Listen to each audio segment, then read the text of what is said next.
Comienza el Catecismo de la Iglesia Católica.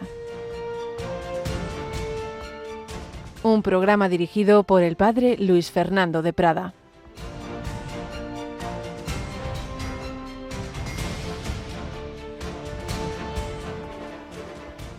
Si Dios está con nosotros, ¿quién estará contra nosotros?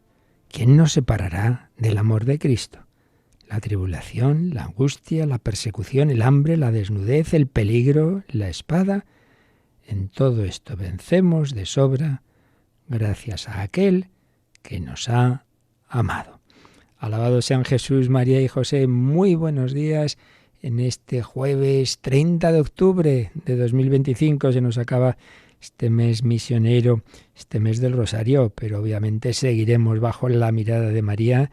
Seguiremos con espíritu misionero apoyados en esta certeza, la certeza que nos da la paz en medio de los días buenos, malos, regulares, misterios gozosos o dolorosos. Si Dios está con nosotros, ¿quién estará contra nosotros? ¿Y cómo sabemos que está con nosotros? Pues hijo, más de lo que ha hecho no podía hacer. Entrar en nuestra vida, en nuestro mundo, asumir nuestra naturaleza, pasar por todo y de manera muy especial por el dolor espiritual, psicológico, físico. El Señor nos ha amado. Vencemos gracias a aquel que nos ha amado. Dilexit nos amó, te ama. Dilexit te quiere a ti personalmente.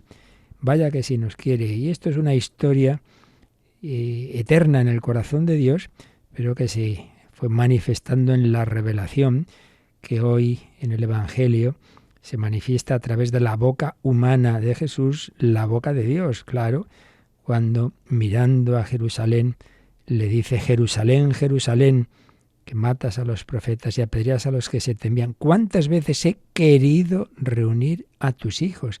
Es Yahvé el que está hablando.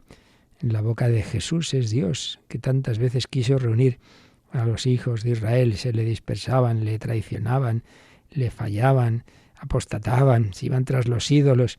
¿Cuántas veces he querido reunir a tus hijos como la gallina reúne a sus polluelos bajo las alas y no habéis querido? Ahí está ese misterio tremendo. Por parte de Dios nunca va a faltar su amor, su misericordia, pero hace falta que queramos. Por eso ayer oíamos: serán pocos los que se salvan. Pero si Dios quiere que todos se salven, sí, pero lo quiere si nosotros no decimos que no, porque no nos va a coger por el cuello. Pero si queremos, entonces vivamos con confianza. El Señor quiere llevarnos bajo sus alas. Una imagen entrañable de ese amor del corazón de Jesús. Ese es el fundamento de nuestra paz, de nuestra alegría. Es la alegría de la Iglesia, es la alegría de los santos, es la alegría de Radio María. Esa alegría basada no en que hoy las cosas salgan mejor o peor, sino basada en que nuestros nombres están escritos en el corazón de Dios. Esa era la certeza de Santa Teresita. Estamos leyendo cartas suyas al abate Bellier. Estamos en ese tratado del sacerdocio que precisamente el santo cura de Ars tiene esa frase tan bonita: el sacerdocio es el amor del corazón de Jesús. Bueno, pues vamos a seguir con ese tratado. Hoy nos acompaña José García. Buenos días. Pues muy buenos días, con ganas de seguir escuchándolo. Bueno, y preparándonos para una fiesta que es de todos los santos, ¿verdad, José? Este sábado. Eso es, este sábado. Además, durante todo el día la Iglesia celebra, desde el viernes por la tarde, esta festividad, esta solemnidad de todos los santos, a la que también nos unimos desde aquí, ¿verdad? Claro que sí. Y luego, pues el domingo encomendaremos especialmente a todos nuestros difuntos familiares y también de la familia de Radio María, aunque solo sea por deber de gratitud, como es lógico, todos aquellos que colaboraron con su oración, con su voluntariado. Madre mía, acordándome de personas que han pasado aquí horas y horas y horas, días y meses y años, pues cómo no vamos a encomendarlos al Señor con sus donativos. Y de manera particular en el día 24, ya sabéis que es cada mes el día en que de una manera especial la misa se ofrece por los voluntarios y bienhechores. Ese día lo haremos también por aquellos que incluso han querido dejar un donativo post-mortem, dejando pues parte de su herencia, un legado a Radio María. Pues a todos vamos a encomendarnos y a encomendar a estas almas, a aquellos que todavía no han cumplido esa purificación necesaria, porque para ver a Dios hay que estar totalmente limpio. Bienaventurados los limpios de corazón, porque ellos verán a Dios. Pero ojalá aprovechemos el tiempo de la vida lo suficiente, con todas las ayudas que nos da el Señor, con todas sus luces, sus gracias, sus indulgencias, que explicábamos hace meses en ese tratado de la penitencia, que también ya ofrecíamos su recopilatorio hace unos días, así como ayer ofrecíamos el recopilatorio de esa parte en que al empezar el catecismo íbamos contando la vida de San Juan de la Cruz. Ayer mismo ya llegaron muchas peticiones, la verdad es que es muy bella esa vida. Hicimos una introducción de las claves en general de las etapas de la vida de San Juan de la Cruz, apoyados en algunos autores muy conocedores suyos, y luego fuimos resumiendo una vida que es una preciosidad, que escribió precisamente un carmelita descalzo, el padre Crisógono de Jesús sacramentado. Todos llamados a la santidad, esa santidad tan llamativa de un San Juan de la Cruz, esa santidad como que no se notaba aparentemente de una Teresita del Niño Jesús, esa santidad de todos los estados de vida que vamos a celebrar este sábado, solemnidad de todos los santos. Bueno, pues precisamente estábamos a medias de una carta de Santa Teresita a este joven con el que tenía una hermandad espiritual que luego pues tuvo unos caminos de sufrimiento grandes, pero Teresita le enseñó eso, la confianza en el amor del Señor y la mirada hacia la vida eterna. Ella escribía sabiendo que le quedaban días o semanas de vida, pero con mucha esperanza.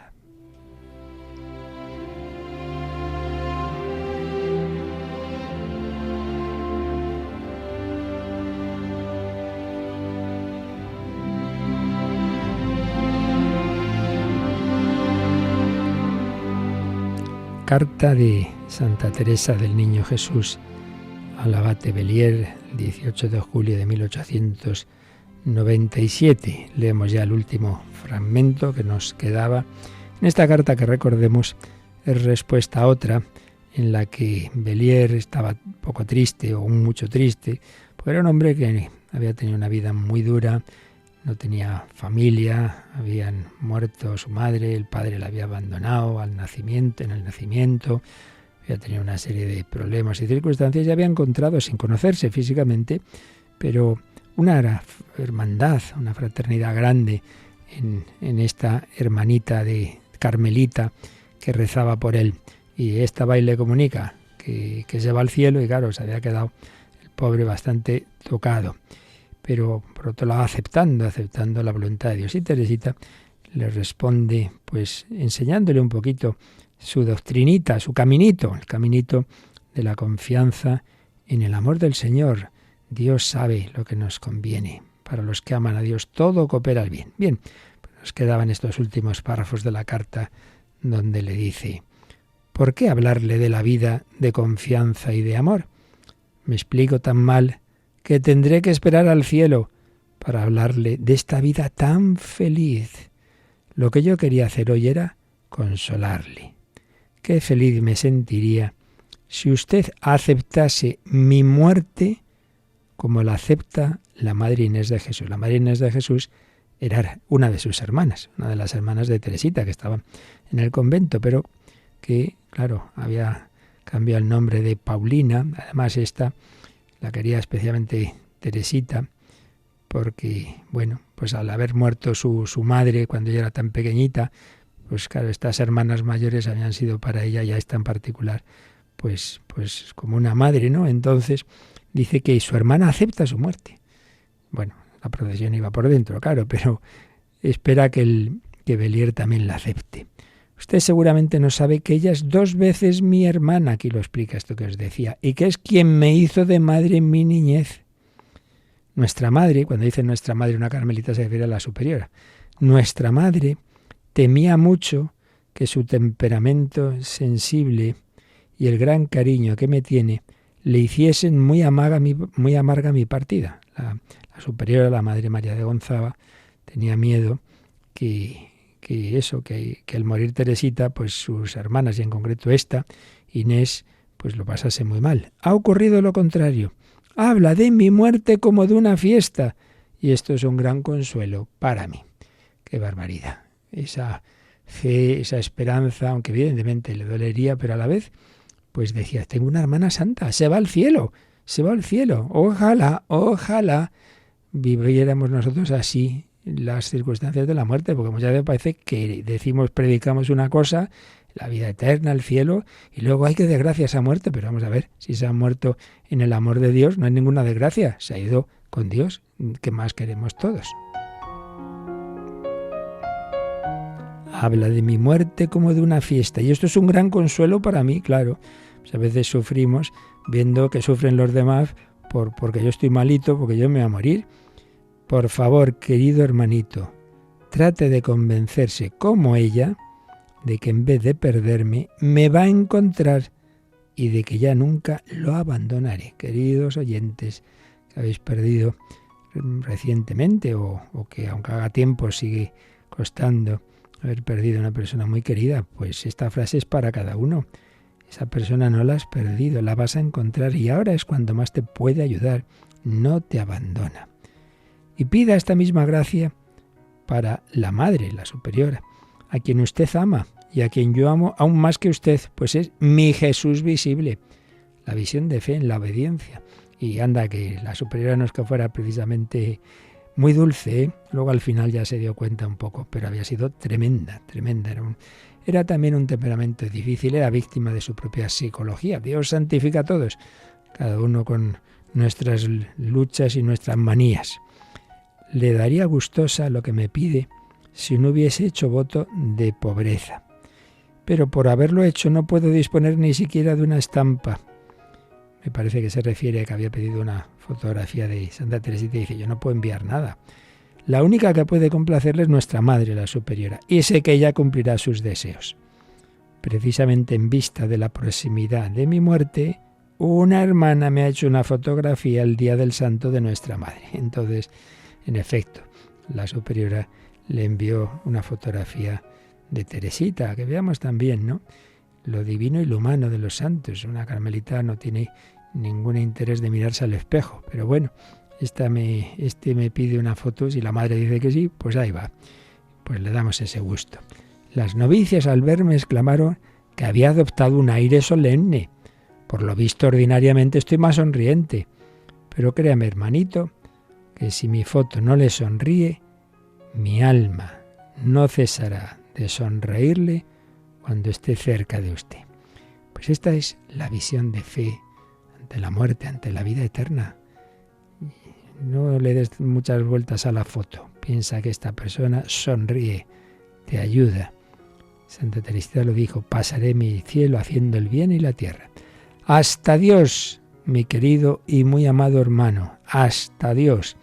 Esté seguro de que por toda la eternidad seré su verdadera hermanita.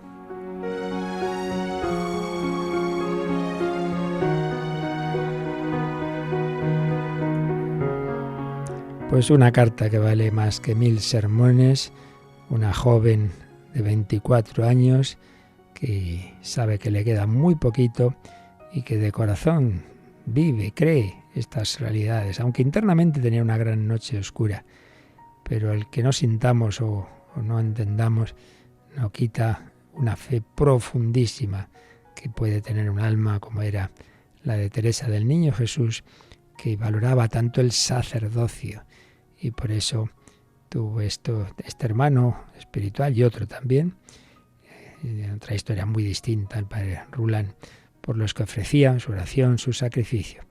Pues vivamos así, pidamos al Señor ese aumente nuestra fe, esperanza, caridad, y los sacerdotes, pues que realmente recéis para que lo que predicamos lo vivamos, y en particular ante las dificultades, sufrimientos y la muerte propia y de los seres queridos, vamos camino del cielo.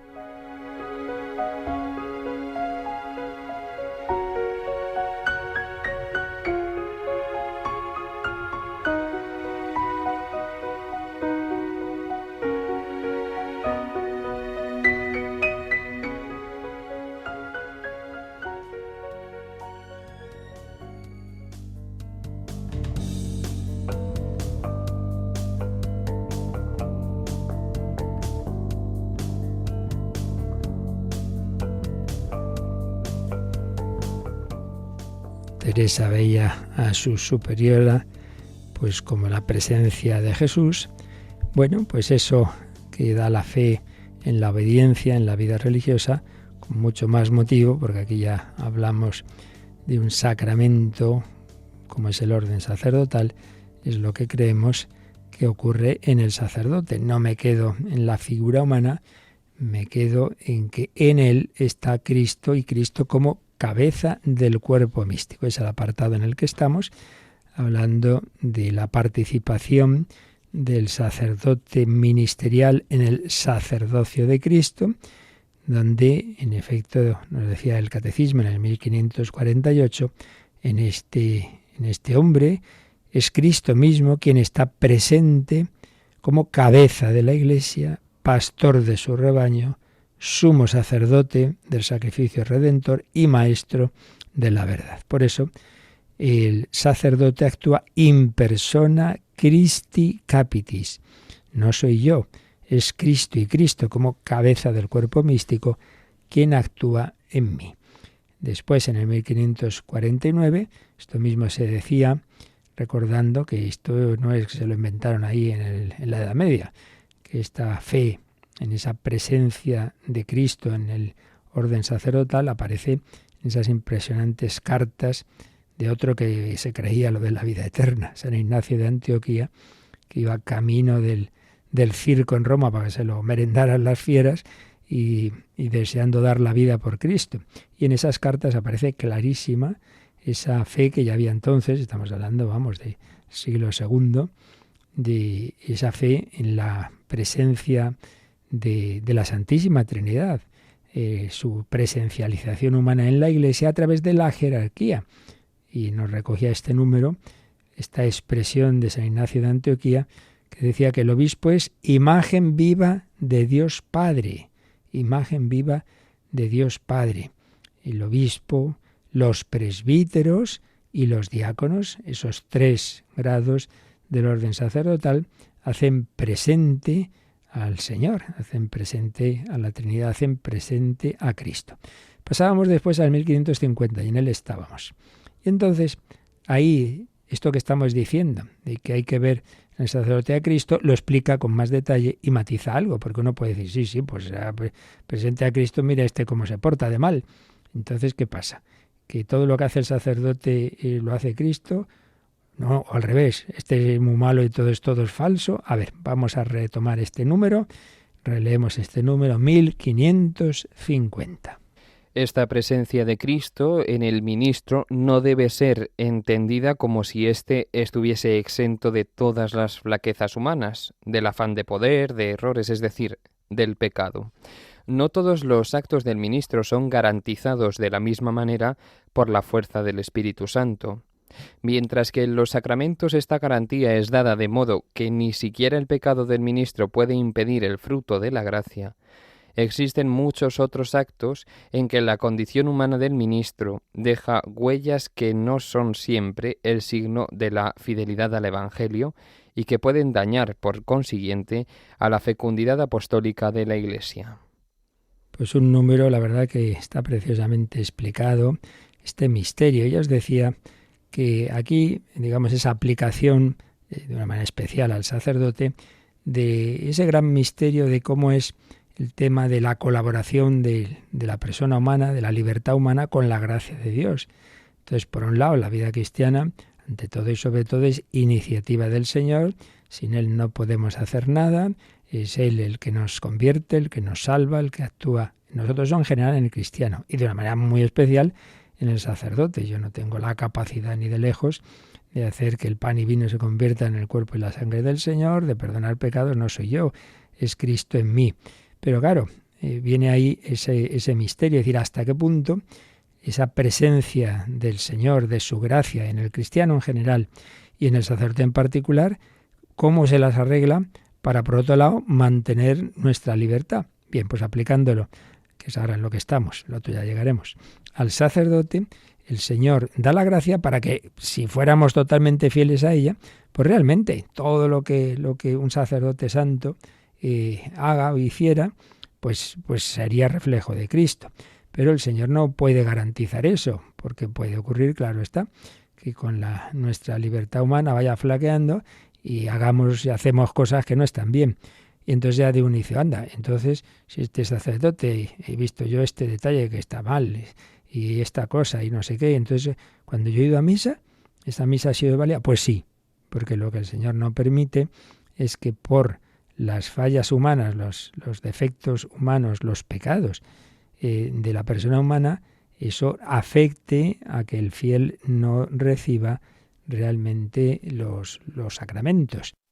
Por eso dice que no todos los actos del ministro son garantizados de la misma manera por la fuerza del Espíritu Santo. Entonces, ¿cuáles son garantizados? Pues lo que actúa es el ministro haciendo lo que dice la Iglesia en los sacramentos. Entonces dice este número que ni siquiera el pecado del ministro puede impedir el fruto de la gracia. Tú vas a la misa que celebra este sacerdote y aunque él pues sea tibio o incluso pudiera, pues, por triste que sea, estar en pecado grave, bueno, pues eso no va a impedir que tú recibas la comunión, no va a impedir que se esté celebrando el sacrificio de la misa verdaderamente. Pero en cambio hay otros aspectos y otros actos en donde uno va a ver más la fragilidad humana y el pecado.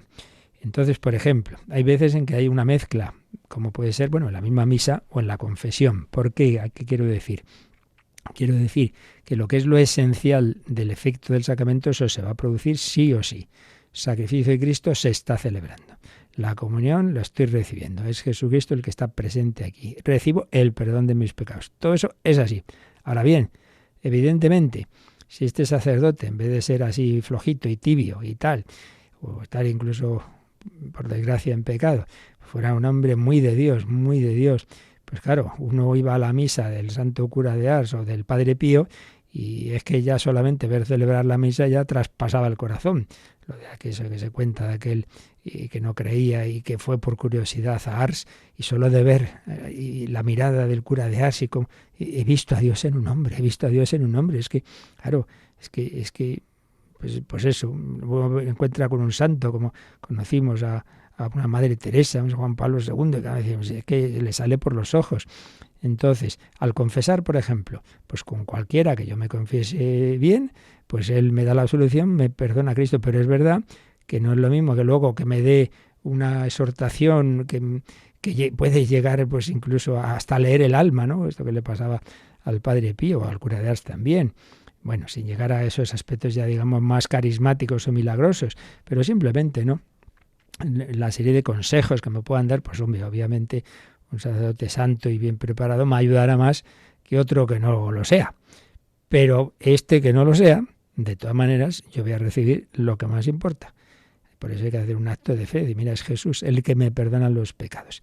Hombre, que tienes un tema pues delicado, de una consulta y tal, pues hombre, evidentemente si puedes intenta encontrar un sacerdote pues más, que lo ves tú más en el Señor y con más preparación que te pueda ayudar en una consulta complicada. Pero si no, ten tranquilidad que Dios actúa a través de esos instrumentos. Por eso, esa confianza que nos da el Señor de que más allá de las virtudes o defectos de este sacerdote, está garantizada la presencia de Cristo como cabeza en los actos sacramentales. Luego otras cosas de gobierno, de la parroquia, de la diócesis, un obispo, etcétera, lo que sea, bueno, pues ya pues un poco de todo, ¿verdad? Un poco de todo. Ahí habrá cosas buenas y no tan buenas. Pero aún así, siempre, como hacía Teresita con su superiora, que ya os decía que era dar más tomar, pero siempre tuvo esa mirada de fe en que el Señor la santificaba y así fue, a través de esta superiora que con sus cosas, ya digo, bastante complicadillas. Bien, pues este número, como muchos de los del catecismo, aprovecha lo que explica para repasar otros puntos que tienen que ver con este o anticiparlos. Ayer ya leíamos uno de los marginales, pero hoy vamos a leer los dos que nos quedan. El 1128, esto que aquí hemos estado diciendo del sacerdote, pues se había hablado ya, hablando de los sacramentos en general, esa eficacia de los sacramentos, más allá de la virtud o falta de virtud del ministro. Eso ya se había hablado no en un sacramento en particular, sino cuando hablamos de los sacramentos en general. Y ese es el apartado al que nos remite ahora el Catecismo, cuando habíamos hablado de los sacramentos de la salvación en el 1128. Releemos este número. Tal es el sentido de la siguiente afirmación de la Iglesia: los sacramentos obran por el hecho mismo de que la acción es realizada, es decir, en virtud de la obra salvífica de Cristo, realizada de una vez por todas. De ahí se sigue que el sacramento no actúa en virtud de la justicia del hombre que lo da o que lo recibe, sino por el poder de Dios. En consecuencia, siempre que un sacramento es celebrado conforme a la intención de la Iglesia, el poder de Cristo y de su Espíritu actúa en él, y por él independientemente de la santidad personal del ministro.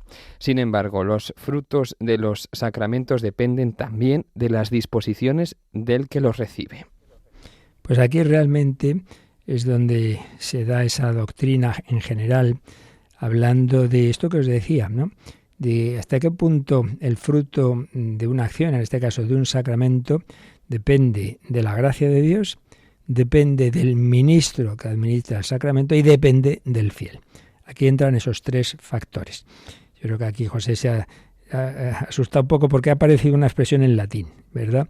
Que dice, los sacramentos obran ex opere operato. Entonces ha hecho muy bien en ir ya directamente a la traducción o a las palabras del Concilio de Trento, por el hecho mismo de que la acción es realizada. Pero es bueno también que sepamos esa expresión técnica, digamos, ex opere operato. ¿Qué quiere decir? Que tú vas, pues eso que os decía, ¿no?, a la celebración de un sacramento, la misa o lo que sea, y dices, mira, uy, este sacerdote, si este más, no sé, yo, este no me parece a mí muy piadoso, muy santo, mira, que el sacramento Dios actúa ex opere operato, es decir, en esa acción, cuando Él está diciendo esto es mi cuerpo y tal, eso Jesucristo actúa, sea mejor o peor el sacerdote que dice esas palabras. Como si está bautizando, yo te bautizo en el nombre del Padre y del Hijo y del... Pues no te preocupes, que el niño queda bautizado, aunque el otro esté, pues yo que sé en qué situación personal. Entonces, por un lado, esto se nos dice, ¿no? En virtud de la obra salvífica de Cristo, Cristo es el que actúa ahí. Entonces, esa parte del Señor nunca va a faltar. Por eso, cita Santo Tomás de Aquino, el sacramento no actúa en virtud de la justicia del hombre que lo da o que lo recibe, sino por el poder de Dios. Es decir, aquí ya no solo se refiere al ministro, sino al fiel que recibe ese sacramento.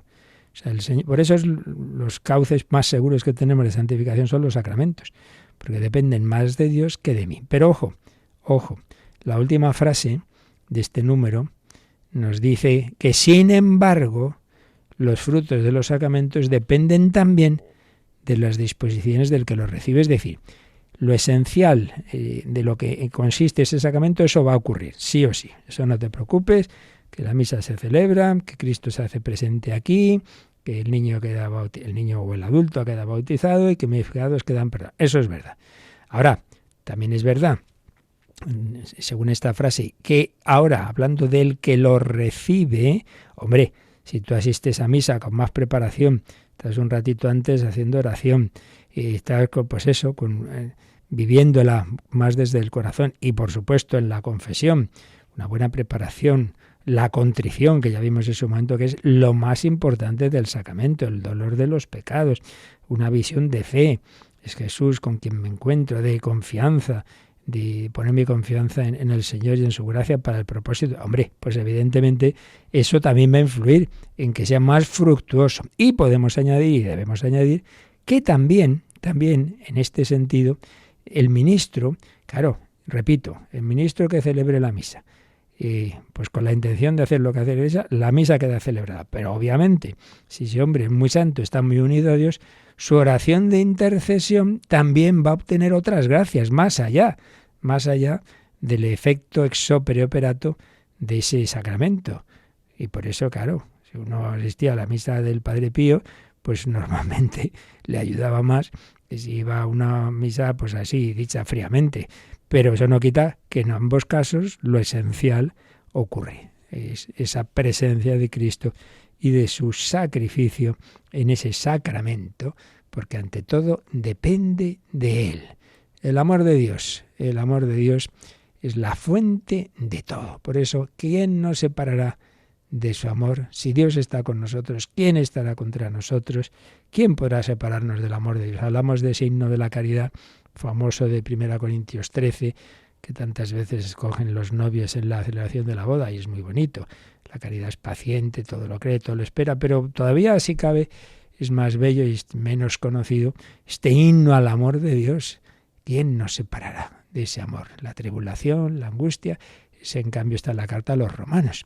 Expresiones maravillosas que tenemos en el Nuevo Testamento, en toda la Biblia. En realidad, muchas veces leemos muchos libros por ahí, en la última novedad, y la primera y la última novedad, la buena noticia, está ya escrita hace siglos y es la que más tenemos que profundizar, pues la palabra de Dios. ¿Quién nos separará? Pues gracias al amor de Cristo está garantizada la obra redentora de Cristo que llega a cada uno de nosotros a través del ministerio sacerdotal.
Conoce la doctrina católica. Escucha el catecismo de 8 a 9 de la mañana, de 7 a 8 en Canarias. Y los sábados a la misma hora profundizamos en los temas tratados en el programa En torno al catecismo. Pues esta misma idea de esa actuación de Cristo en los sacramentos, más allá de la santidad o indignidad del ministro, la va a explicar el catecismo un poco más adelante, cuando hablemos de los efectos del sacramento del orden, pero aquí ya nos sugiere que lo leamos ya, aunque ahora no lo expliquemos con calma, que en parte ya lo hemos explicado, que leamos el número 1584, porque esta historia viene de muy atrás, porque ya en tiempos de San Agustín hubo una herejía que decía esto, ¿no? No, pues esos sacerdotes que cuando hubo persecución pues renegaron, luego se arrepintieron, entonces no, esos no son dignos, entonces a través de ellos pues no recibimos los sacramentos, o otro tipo de circunstancias, pues este es indigno, no sé qué, no, pues tal. Y entonces San Agustín dice, de eso nada, eso no es así. Y eso es lo que vamos a ver en el 1584, que incorpora una cita de San Agustín. Lo leemos, José. Puesto que en último término es Cristo quien actúa y realiza la salvación a través del ministro ordenado, la indignidad de éste no impide a Cristo actuar. San Agustín lo dice con firmeza. En cuanto al ministro orgulloso, hay que colocarlo con el diablo. Sin embargo, el don de Cristo no por ello es profanado. Lo que llega a través de él conserva su pureza. Lo que pasa por él permanece limpio y llega a la tierra fértil. En efecto, la virtud espiritual del sacramento es semejante a la luz. Los que deben ser iluminados la reciben en su pureza, y si atraviesa seres manchados, no se mancha. Bueno, San Agustín es clarito, es fuerte, es firme, pero a la vez es muy pedagógico. Fijaos qué ejemplo. No había caído yo en este detalle, en este texto tan bello, ¿no? Como la luz, dice, llega a la persona, la luz le ilumina. Y si atraviesa seres manchados, no se mancha.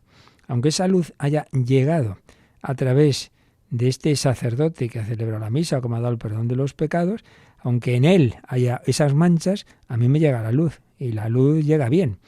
Entonces dice, el ministro, si él es orgulloso, pues está con el diablo. No se anda con bromas San Agustín.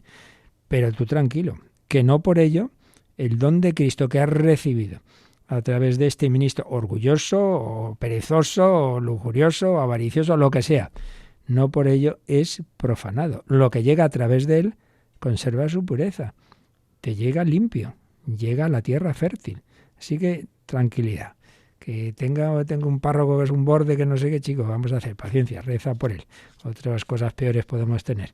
Pero desde luego no te agobies pensando, uy, pues entonces no voy a recibir la gracia de Dios. Sí la vas a recibir. ¿De acuerdo? Bueno, pues con esto terminamos el comentario este número 1550, que con los números anteriores insiste en este aspecto, de que realmente es Jesucristo, cabeza, maestro, pastor, el que actúa a través del sacerdote. Pero queda un número de este apartadito que nos va a explicar un poquito más en qué consiste esa palabra que decimos, el sacerdocio ministerial. ¿Qué es eso de ministerial? ¿Qué es eso de ministro? Esta palabra ha perdido, como tantas otras, su sentido original. ¿Qué debe hacer el sacerdote? Servir, pues eso es lo que significa. Vamos a leerlo, lo que nos dé tiempo comentamos, el 1551. Este sacerdocio es ministerial. Esta función que el Señor confió a los pastores de su pueblo es un verdadero servicio. Está enteramente referido a Cristo y a los hombres. Depende totalmente de Cristo y de su sacerdocio único, y fue instituido en favor de los hombres y de la comunidad de la Iglesia. El sacramento del orden comunica un poder sagrado que no es otro que el de Cristo. El ejercicio de esta autoridad debe, por tanto, medirse según el modelo de Cristo, que por amor se hizo el último y el servidor de todos. El Señor dijo claramente que la atención prestada a su rebaño era prueba de amor a Él. Bueno, pues un texto precioso que está empedrado de citas. Vamos a irlo releyendo despacito. Empieza con esta afirmación. Este sacerdocio es ministerial. Subraya esa palabra, ministerial. Pues ministerial significa eso, ¿no? Al servicio de un ministro, pues es el que debe estar al servicio del gobierno y para servir al pueblo. Pues eso, el sacerdote está al servicio del pueblo. Recordad lo que dijimos hace unos números del catecismo, cuando explicábamos los números anteriores, de esas dos formas de participar del sacerdocio de Cristo, el sacerdocio común y el ministerial. Y decíamos que en realidad lo importante es el común, porque el ministerial está al servicio del común, está para ayudar a todos a su santidad. Entonces lo importante es eso, que sirva a los demás. Entonces viene ya una cita del Lumen Gentium del Vaticano II 24. Esta función que el Señor confió a los pastores de su pueblo es un verdadero servicio. Esto no es un poder, yo estoy aquí a mandar. Oiga, usted está aquí a servir con la autoridad, ¿eh? Una cosa no quita la otra, pero autoridad para servir. A fin de cuentas, autoridad viene de un verbo, augere, que significa hacer crecer. Autoridad hay que distinguir del poder, yo hago lo que me da la gana. No. Usted está para que crezcan esos niños de los que tiene autoridad paterna o esos fieles de los que tiene esa autoridad sacerdotal. ¿Qué más nos dice? Pues que este sacerdocio está enteramente referido a Cristo y a los hombres, los dos extremos. Claro, si el sacerdote une a Dios con el hombre, y eso ocurre plenamente en Cristo porque es Dios y hombre a la vez, pues la participación en el sacerdocio de Cristo está en relación con los dos extremos también. Está referido a Cristo y a los hombres. Recordáis que estuvimos viendo algunos textos que hablaban de esa referencia a Cristo.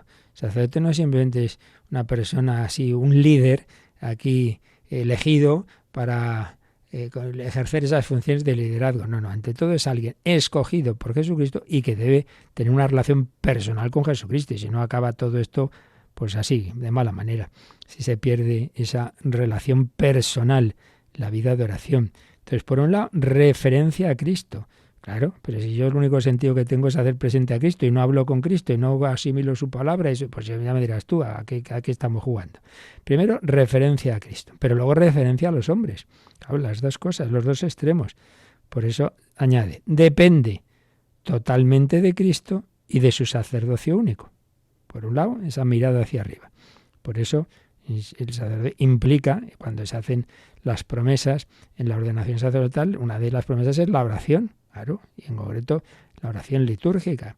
Y el Código de Derecho Canónico aconseja vehementemente la celebración diaria de la misa, incluso en la hipótesis que a veces ocurre, de que no venga nadie a misa. Bueno, pues yo celebro la misa, porque la misa es para Dios Padre y yo tengo derecho también a participar en ella todos los días al modo sacerdotal y a comulgar a modo sacerdotal. Está enteramente referido a Cristo. Depende totalmente de Cristo y de su sacerdocio único. Pero por otro lado, fue instituido en favor de los hombres y de la comunidad de la Iglesia. Don fulanito, ¿puede usted confesar? No, que ahora voy a echarme la siesta. Hombre, otra cosa son que siempre hay, alguna pregunta tuvimos otro día, siempre hay, o siempre puede haber personas inoportunas y dicen, hombre, si puedes venir a tal hora, que es cuando lo tenemos organizado. No, se presenta justo cuando vamos a tener la reunión, cuando no sé cuántos. Bueno, pero en fin, supuesto que eso siempre hay personas un poco así, pero aún así, pues como una madre le molesta a los niños, pues bueno, al servicio de la Iglesia, en favor de los hombres. ¿Qué más nos dice? El sacramento del orden comunica un poder sagrado. Uy, entonces sí que hay un poder. Sí, pero dice, ese poder es el de Cristo. Y por eso el ejercicio de esta autoridad debe medirse según el modelo de Cristo. ¿Y cuál es el modelo de Cristo? Pues aquel que por amor se hizo el último y el servidor de todos. Entonces no es el modelo de Cristo, como yo represento a Cristo, aquí a obedecer, ordeno y mando. Hombre, pues no fue el estilo del Señor. Anda que no tuvo paciencia con los apóstoles, que eran bastante ceporrillos. Anda que no tuvo paciencia. El modelo de Cristo. Y nos pone dos citas del Nuevo Testamento que enseguida leeremos. Así pues, medirse según el modelo de Cristo, que por amor se hizo el último y el servidor de todos, como esa madre de familia, pues que está pendiente de todo, del niño pequeño, del esposo, y el esposo a su vez, pues ese es ese sentido de familia en la Iglesia. Y finalmente, una cita de San Juan Crisóstomo, otro de los maravillosos santos padres de los primeros siglos. El Señor dijo claramente que la atención prestada a su rebaño era prueba de amor a Él. Era prueba de amor a Él. Y ahí viene otra cita del Nuevo Testamento. Entonces vamos a leer estas 3 referencias del Nuevo Testamento. Nos ha dicho este número que el ejercicio de esta autoridad debe medirse según el modelo de Cristo, que por amor se hizo el último y el servidor de todos. Entonces ahí nos cita Marcos 10, 43 a 45. Vamos a coger desde el 41. El contexto es cuando van camino de Jerusalén, y os acordáis que de repente Santiago y Juan, uno de los evangelios resumiendo dice que ellos dos, directamente otro nos explica un poco más que fue a través de su madre, por las faldas a la cumbre, a través de la madre de Santiago y Juan, que le pidieron a Jesús en los puestos a la derecha y a la izquierda de Jesús cuando se proclamara rey, así, por la cara, directamente. Y claro, los otros se enteraron, se enfadaron muchísimo, pero bueno, aquí todo el mundo quería ser los primeros. Pues eso, que la paciencia del Señor, ¿no? Entonces dice así, Marcos 10, 41. Los otros 10 se indignaron contra Santiago y Juan. Jesús llamándolos, venga, anda, venid para acá, les dijo, ¿sabéis que los que son reconocidos como jefes de los pueblos los tiranizan y que los grandes los oprimen? No será así entre vosotros. El que quiera ser grande entre vosotros, que sea vuestro servidor, y el que quiera ser primero sea esclavo de todos. Porque el Hijo del Hombre no ha venido a ser servido, sino a servir y dar su vida en rescate por muchos. Menuda frase, Marcos 10, 45. Me decía un profesor mío, es la cita de las 11 menos cuarto. Marcos 10, 45. El Hijo del Hombre no ha venido a ser servido, sino a servir y a dar su vida en rescate por muchos. Entonces, en vez de aquí yo mis primeros puestos, aquí pelearos pues era el que más sirva, por el que esté más al servicio de los demás, como una alfombra que pueda ser pisada, como Jesús se dejó pisar, porque vino a servir y dar la vida, y se puso a lavar los pies de los apóstoles, incluido a Judas, no nos olvidemos. Pero también nos cita en primera carta de Pedro 5:3. ¿Qué les dice? Este que también había sido bastante cabezón y que se creía mejor que los demás, hasta que ya Dios le enseñó humildad a través de la experiencia de sus negaciones. Y entonces les dice a los presbíteros, que ya iban instituyéndose en la primitiva iglesia. Primera de Pedro 5:3, pero lo cogemos desde el versículo 1.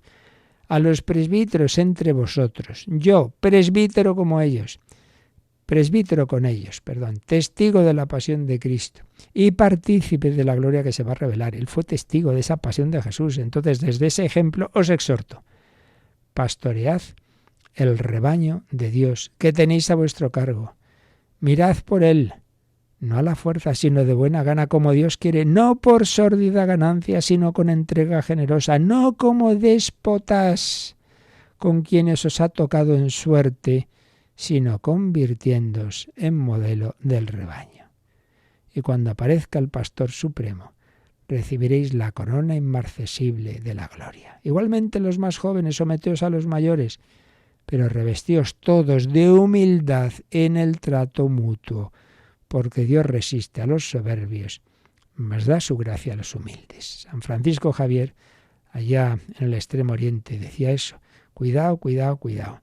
Que el sacerdote no sea soberbio, que no se crea mejor que nadie. Entre esa gente que no sabía nada, él era humilde, muy humilde. Y apartamos a la gente muchas veces, por a veces esa impresión, que a lo mejor no es tan real, pero pues aquí es, el párroco es el que manda, que sí, ya lo sabemos, pero hombre, Jesús no actuaba así, no como déspotas, con quienes os ha tocado en suerte, sino convirtiéndose en modelo del rebaño. Aprended de Jesús, yo le he visto cómo Él ha dado la vida por nosotros.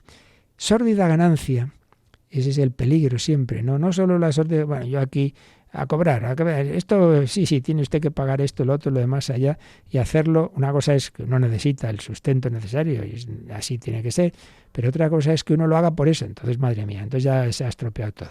Pero ojo, que también sórdida ganancia es por ganancia de amistades, de cariño, de no sé qué, es decir, en definitiva, que yo busque mi propio interés, que es al servicio de los demás, expropiado por utilidad pública. El sacerdote está expropiado, ha renunciado a sus intereses para servir a los demás. No te preocupes, que Dios ya te dará el 100 por 1, no te va a dejar ahí tirado.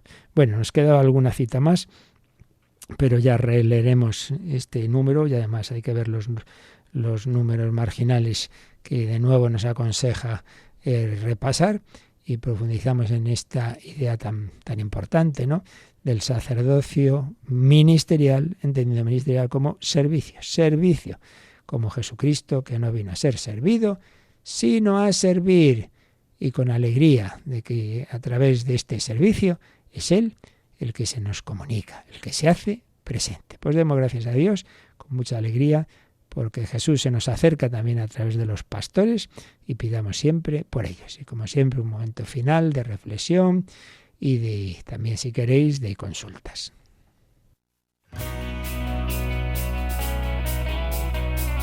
Participa en el programa con tus preguntas y dudas.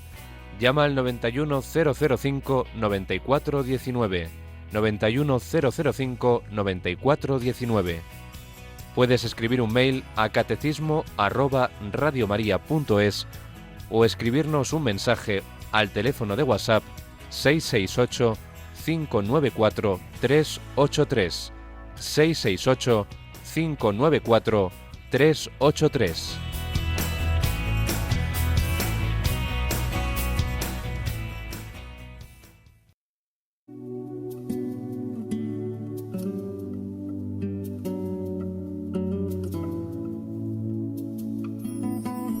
Pescador, Cristo te hizo pescador. Indícanos dónde encontrarlo para ser con Él felices como tú. Voy navegando sin timón, el mar abierto me abandona la razón. Apenas si sobrevivo como un niño perdido. Busco algo que no hay en mi interior. Mas de repente llegas tú. Más de repente En tu palabra, el faro de la blanca luz. Llévame a puerto seguro, donde hay un futuro, donde exista un cielo más azul. Tu palabra es la esperanza que buscamos tantas alas. Pescador, tú serás el viento nuevo. Tú serás el amigo que nos lleva a un mundo nuevo. En tu gran corazón infinito.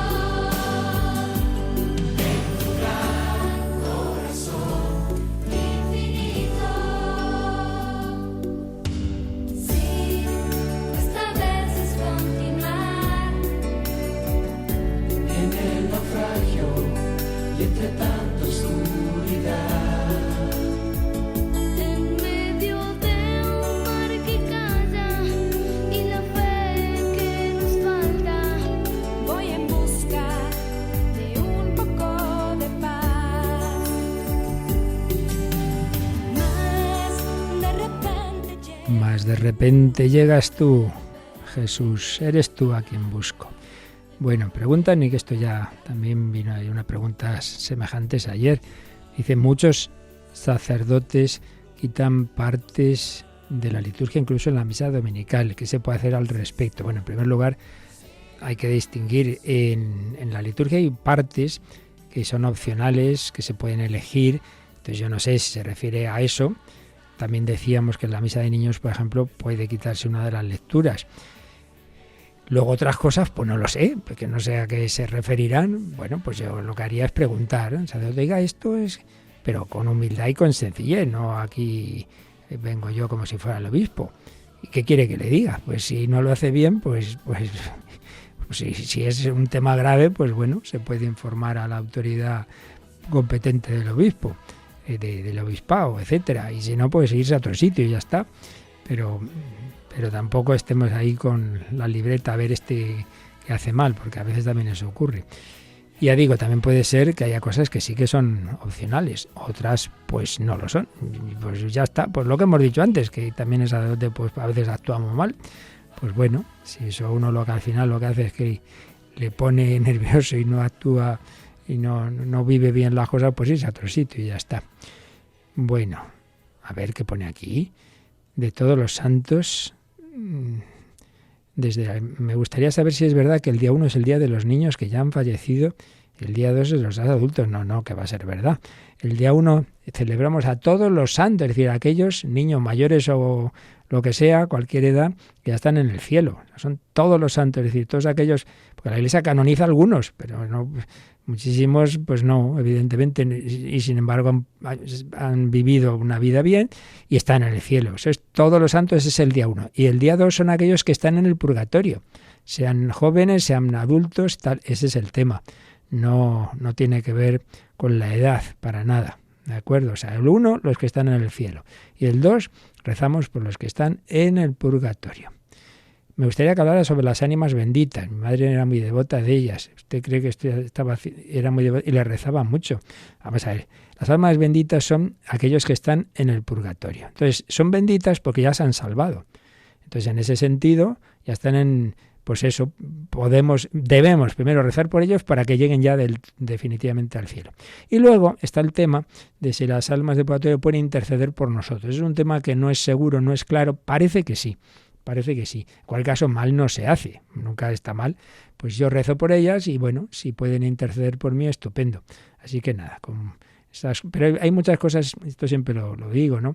Nosotros sabemos las cosas seguras que son las que importan para nuestra vida, esas nos ha revelado Dios. Otras muchas veces no tenemos una certeza plena, pero no es nada malo. Evidentemente que pidamos también la intercesión de las almas benditas y si no pueden ellas, pues ya se encargará sus ángeles, no hay que preocuparse. Bueno, pues a vivir bien estos días y este mes próximo de noviembre que nos ayuda a tener esa mirada en la vida eterna. La bendición de Dios Todopoderoso, Padre, Hijo y Espíritu Santo, descienda sobre vosotros. Alabado sea Jesucristo.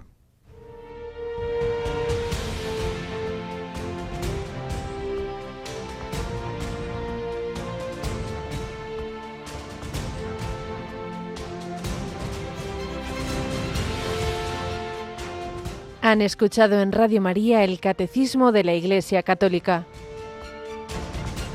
un programa dirigido por el Padre Luis Fernando de Prada.